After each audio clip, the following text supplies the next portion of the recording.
Voltando para essa questão da nossa vida atual aí, da rotina do hospital, o que você observa hoje no hospital sobre a forma como nós estamos vivendo e como que isso daí vem impactando? Tanto Tá? de forma positiva quanto negativa. Vamos lá. Você fala dentro do Instituto de Cardiologia. Isso. Sim. Eu falei um pouco com você antes, eu sinto as pessoas mais orientadas, tá?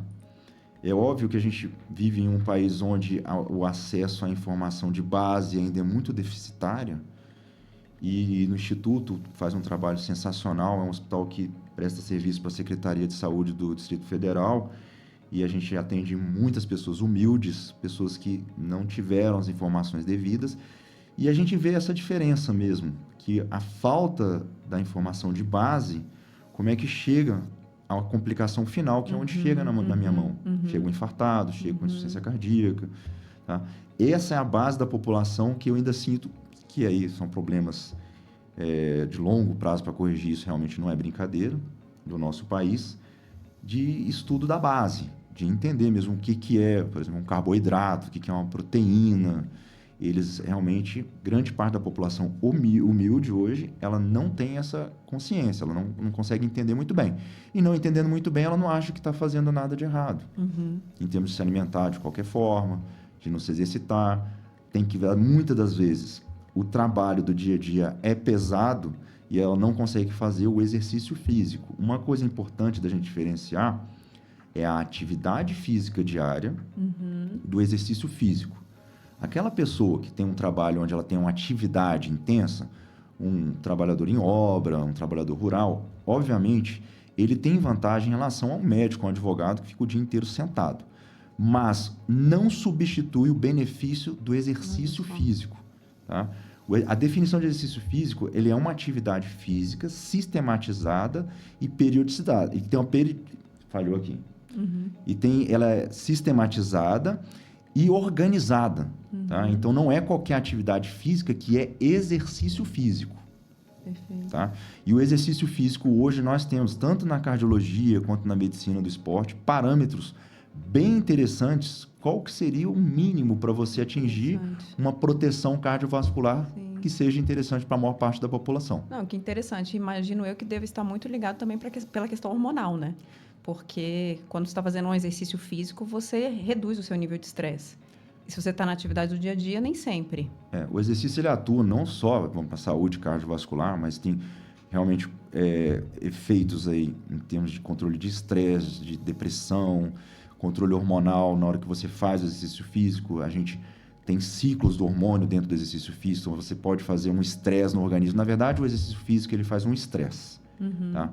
Só que é um estresse que você estressa o organismo e depois vem outra parte que também é essencial da gente fazer no cuidado, que é o descanso, que é o sono. E na hora que o organismo, depois desse estresse, com liberações de hormônio durante esse estresse, você vai descansar, é na hora que o organismo sofre as adaptações benéficas. Tá? Então, você precisa causar um estresse no organismo, no exercício físico, um descanso para causar uma adaptação. E aí, quando você fala em estresse, você está falando que tem que ser um exercício com alta intensidade? Não necessariamente. Tá? A classificação de intensidade de exercício físico, ela tem várias formas da gente fazer. Tem dois grandes grupos de exercício físico. Os exercícios de resistência, que são os aeróbicos que a população conhece, ou endurance, e os exercícios de força. Tá? Hoje a gente sabe que os dois têm um papel importantíssimo para longevidade e qualidade de vida, tanto cardiovascular quanto das outras coisas, de ansiedade, depressão, qualidade óssea. Tá? Um sozinho é ótimo, o outro sozinho é ótimo, os dois juntos viram uma potência. Tá? Então, existem fases para você ir treinando as pessoas de exercício. Quando a gente vai começar, o principal a gente tem na cabeça que qualquer coisa é melhor do que nada. Para aquela pessoa que é sedentária, se eu for falar para ela que está escrito, por exemplo, que o exercício de resistência, o cardio, é de 150 a 300 minutos por semana para você atingir uma base de proteção cardiovascular, ela vai olhar para você e falar assim, doutor, eu não vou fazer isso aí nunca. Porque olha o que está escrito na diretriz ainda. Esses 150 minutos, o ideal seria você distribuir aí em 5 vezes por semana. É meia hora, 5 vezes por semana. E aí, nesse caso, uma caminhada contaria já, ou não? Não. Depende da intensidade da caminhada, como você me perguntou, realmente. Tá? Esses 150 minutos é classificado para intensidade moderada de esforço. Tá? Existe baixa, moderada e alta intensidade. A maior parte de pacientes sedentários, a gente orienta treino nessa faixa moderada. Abaixo disso, realmente o benefício é muito mais para bem-estar do que ganho de saúde cardiovascular. E treinar em alta intensidade também oferece essa proteção? Sim. Mas para o sedentário é muito complicado a gente prescrever. Sim. A prescrição em altas intensidades é metade do tempo. Então, se aqui é 150, quando eu estou falando de moderada intensidade, 150 a 300 minutos, para alta intensidade eu estou falando de 75 a 150. Entendi. Tá? Como é que quantifica, quando eu estou falando, em termos de exercício aeróbico, essa intensidade? O método ouro que a gente fala, quando a gente fala método ouro, é aquele que é a base da onde a gente tira todas as outras formas de fazer qualquer coisa em saúde. É o teste de esforço cardiopulmonar. Alguns já devem ter visto, que é onde você coloca aquela máscara no rosto e você pode fazer em bicicleta ou esteira o teste de esforço. Tá? Ali é analisado seu consumo de oxigênio, sua produção de gás carbônico e o volume corrente no seu pulmão. Com esses dados, a gente consegue saber, com gráficos, análises, são feitas diversas, são 3 variáveis onde a gente tira muita informação. E as informações hoje que a gente mais extrai é o VO2 máximo, que todo mundo tem ouvido falar e que é um marcador de sobrevida e qualidade de vida, um dos mais importantes. Tá? E a gente consegue fazer as zonas de treino do paciente. Perfeito. De forma real. Eu meço individualmente. Tem como fazer teste cardiopulmonar para a sociedade inteira? Não tem. E seria um absurdo a gente colocar isso como um empecilho. Tá? Então, se você tem condição de fazer um teste cardiopulmonar, eu oriento que faça, que é excelente e realmente direciona no treino. Tanto para redução de risco cardiovascular, quanto para desempenho esportivo. Agora, eu vou falar uma estratégia, existem outras, para aquela pessoa que não tem como fazer teste cardiopulmonar, eu quero começar, eu tenho que... Não, você pode começar. Existe uma forma que chama Talk Test, que é o teste da fala. Básico, fácil de você fazer. É uma intensidade na qual você consegue completar uma frase, mas você não consegue cantar. Ah, entendi. Você precisa dar aquela respirada ali antes, para você dar uma descansada antes. Perfeito. Tá?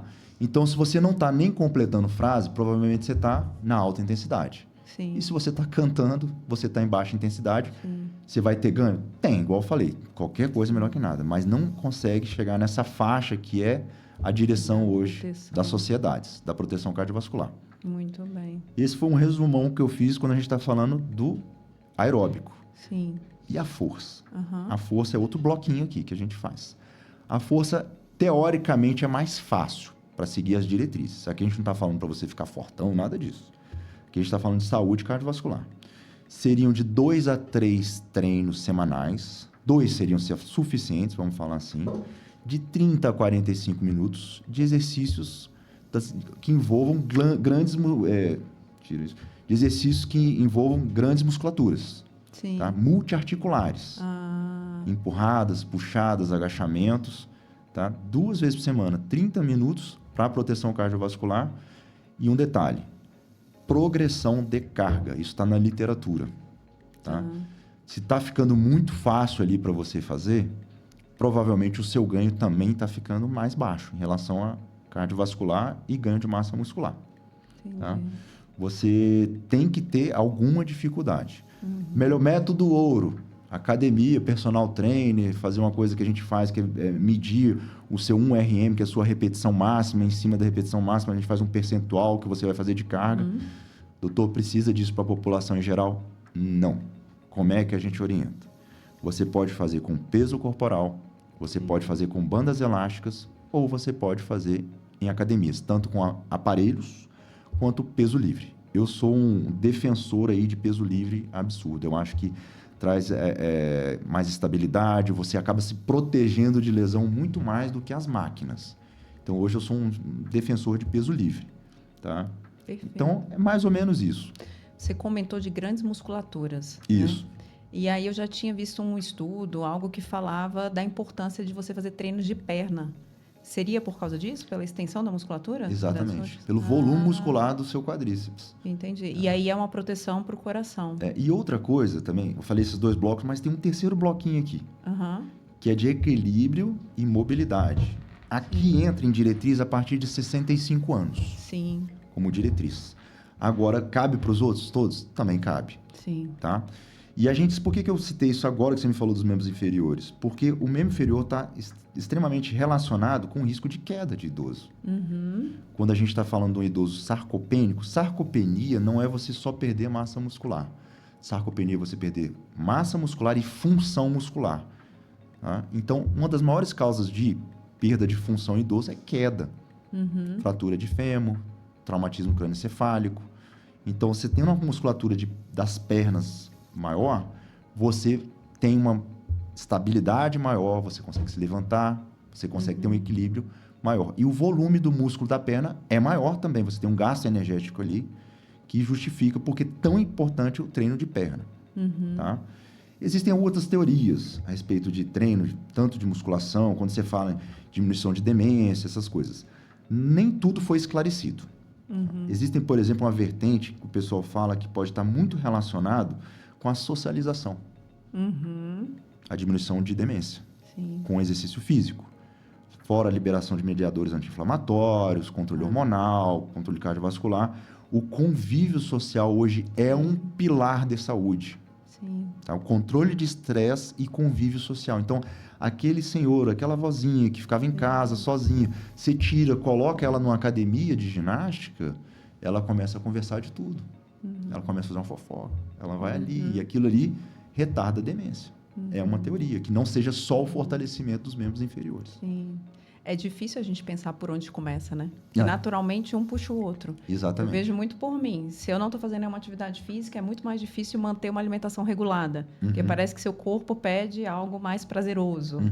E aí uma coisa vai puxando a outra. Você faz uma atividade, você se alimenta melhor, você fica mais disposta, aí você socializa mais com as pessoas. Exatamente. Então é um combo, né? É viver. Você não tem como tirar uma base dessa, um pilar desse.